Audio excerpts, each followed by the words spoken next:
Hey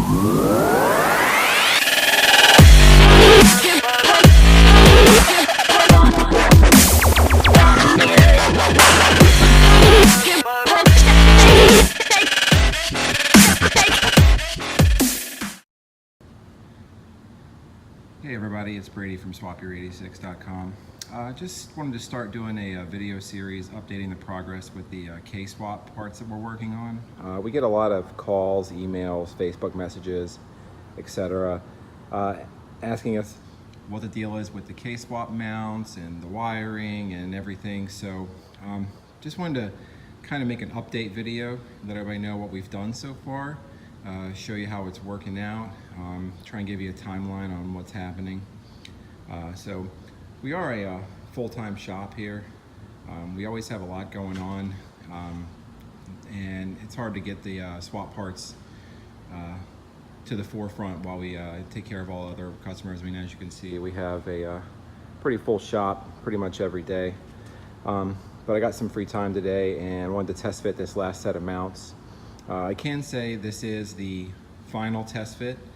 These mounts will go into production. We're satisfied with the way they fit and the way they install, and I think it's going to make it pretty easy for everybody. So I just want to go over that and what all is coming so far. So I'll start with the basics. We decided to do a K24 for the mount mock-up. K24 is a little taller than a K20, so that way you know if you can fit a 24, you can definitely fit a 20. And as you can see, it's kind of hard to show in the video. We've been working with hood fitment, and this is like the fender apron here. So the fender is going to sit a little higher, and then the hood has a little bit of a raised area there. We've test fitted, and it looks like you're only going to have to make one cut in the middle of the hood, and it's not a hole, it's just where this is right here. You're going to need to cut the webbing out to clear. Aside from that, you can see, I mean, there is enough room to do jumping jacks in this engine bay. It's wide open for turbo, intake, whatever you want to do. I'm really excited about how much space it gives you. We test fitted it with the skunk intake manifold, mainly because it's got the flippable plenum. These normally come facing the other way, but you can flip the plenum around backwards and run it forward facing, which makes it easy to fit. There's a couple ways to do that with these. You can buy one of these. We'll be selling them on our website. You can also do like a Pro J manifold, or if you want to go with like some big high horsepower stuff. If you want to do something simple, you can buy an adapter plate that basically adapts the K flange to like an S2000 style flange. You can use an S2000 intake manifold. We're hoping to get the stock K-series throttle body off the newer like TSX, TL, that particular generation. We're trying to get those throttle bodies to work with our plug-and-play kit. That way you can keep the stock pedal in the car and not have to worry about running throttle cables or any mess like that. There's still a long way to go with some of the general stuff like accessories. I mean, if you notice with the K, once you go to like a race manifold, you start kind of digging into a lot of the accessory space. At a bare minimum, you want to be able to run the water pump and alternator. Some people are going to try and fit AC, I'm sure. So you're going to have to get a little creative with the accessories until we get some things figured out. The guys over at Prime Motoring did a K-swap in theirs, and they used a electric water pump adapter. It freed up a lot of space down there. That's another option. So, but that's also if you can work out later on. The main concern right now is getting the motor in the car, getting everything to fit. This is a header that we have basically cut up and kind of used as a prototype. It's going to be a 4:2:1 style header. It's going to probably be around this size, maybe a little bigger on the runner. We're going to make them out of stainless, and we're going to make a header that essentially bolts directly up to the stock FRS catback. That'll eliminate you having to buy a custom exhaust or make custom downpipe kind of stuff. So we're pretty excited about that. It's just going to save a lot of steps. With the 2Js and the LSs, there's so many custom parts you have to make. We're trying to make these as plug and play, easy as possible. Kind of make it the everyman swap. Because in the end, it's going to be a lot cheaper. The engines and transmissions are cheaper, the parts are cheaper. You're not buying turbos and manifolds and long tubes and everything like that. So pretty excited about where this is going. I'll give you kind of a sneak peek at the mounts.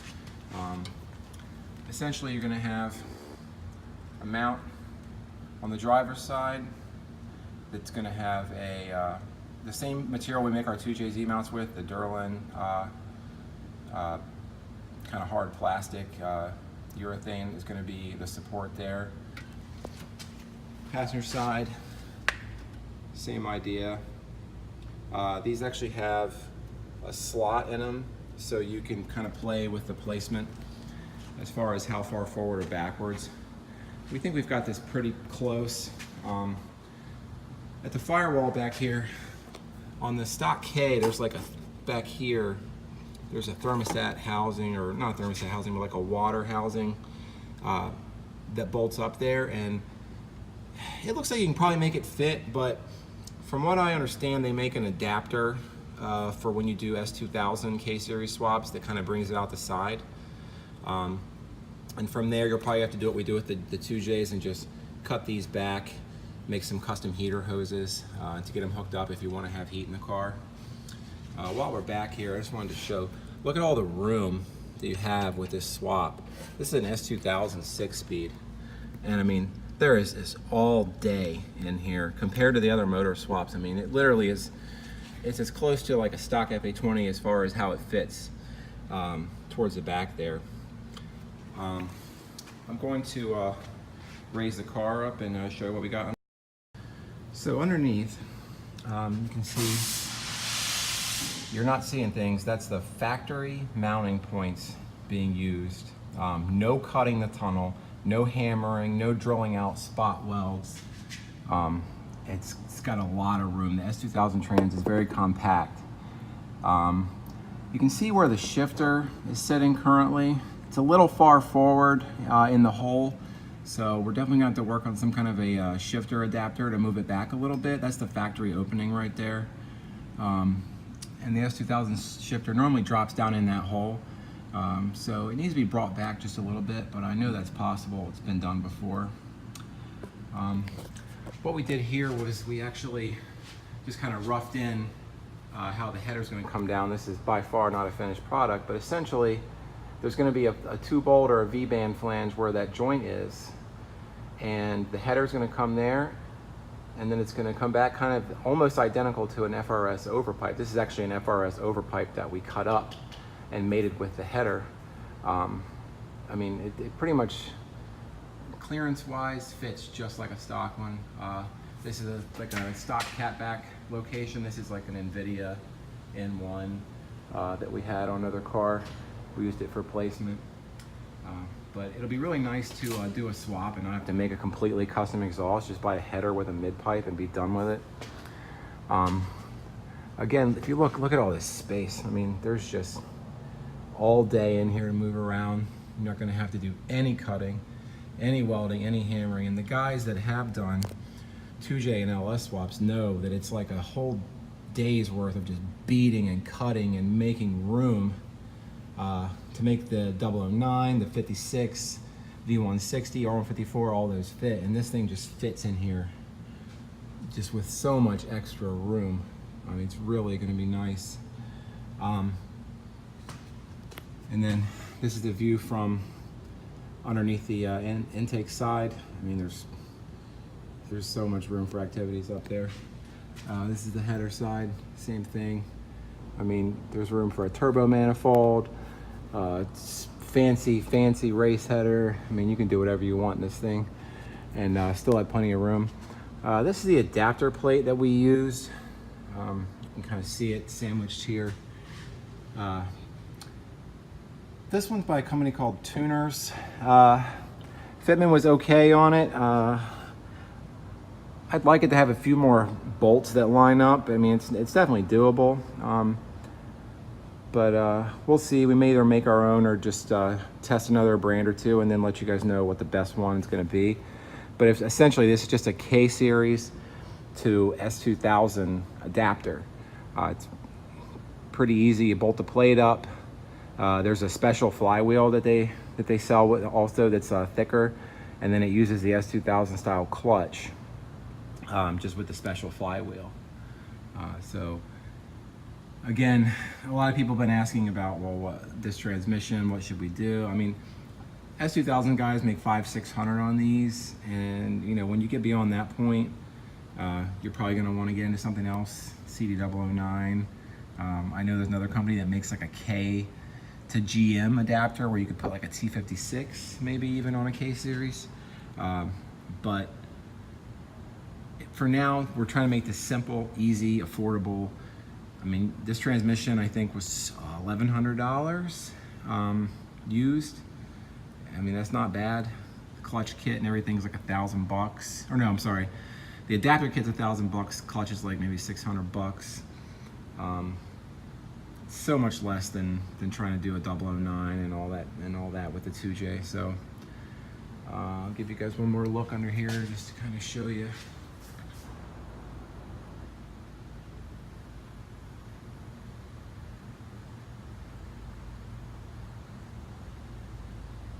This car was in an accident. We bought it as just a mock-up car, so the back's a little messed up on it. But this should give you a pretty good idea of how the mounts are going to fit, what it's going to be like when you install it. Something else that's a very important part here, K-Series oil pans do not clear these subframes at all. In order to get this one to fit, we've essentially had to cut it and clearance it to go over the subframe here. Now what we're going to do with this is we're actually going to have a custom oil pan available, so you don't have to do this. You'll just be able to install the oil pan, drop the motor in the car, and not have to worry about it. That's next on the list as far as parts. Mounts, we're going to put in the order today. I'll probably start with 10 sets or so, see how that goes, see how long they last. And I'm also going to have the oil pan pulled so we can start working on that. So if you want to get the mounts, you can start mocking up everything, get your motor and trans. Then you'll need to get the oil pan before you final mount everything. Or if you want to just wait for the oil pan, you could do that too. So let's go back up top here and I'll go over what's coming next. So order of operations, mount kits are going to get started. Next will be the oil pan to go with the mounts. I'm going to also get the header hopefully in production here in the next week or two. Intake manifold I'm probably going to leave up to you guys. We'll probably offer some on our website, but I don't think we're going to make anything custom just yet. Trying to keep this simple. The big one is the wiring. We do have a very, very rough harness that we mocked up, and we're working out the technical end of that. It's essentially going to work just like our 2J and our LS. You're going to have an engine harness that's going to be pretty standardized. Plug everything into the engine harness. You're going to run the harness through the hole where the sound tube used to be. You're going to open that up. That's going to go inside, and it's going to have plugs that adapt to the factory ECU plugs and then to the ECU that you're going to be running the car with. Probably going to start with Motec, obviously, because we've had the best luck with them. And it's going to be plug and play, factory style fuel pump should be used. Same thing with the dash. You know, all the gauges are going to work. It'll have the ability to run AC if you want to. You'll have to make custom AC lines. Heat will work. ABS will work. It'll have custom traction control that works very well. Really excited to get this swap going. From what I understand, there's been some people do this swap in full interior cars, and we're talking about 2,500 pounds all said and done. That's almost 200 less than an FA20, and that's a big deal when it comes to a car that's going to rev high and make some good NA power. I think a bone stock K series, K24, you're around like 205 crank, maybe 165, 170 wheel horsepower. It's already doing better than an FA20, and you can rev it 1,000 RPM higher right off the bat. The possibilities are really going to be endless for the guys that do the swap. I'm excited to get some parts out there and get it going. So appreciate you guys watching. I just wanted to do a video and let you guys know where we're at, and let you know we are working on it, and we're really excited about it. So thanks for following us, and we'll see you soon.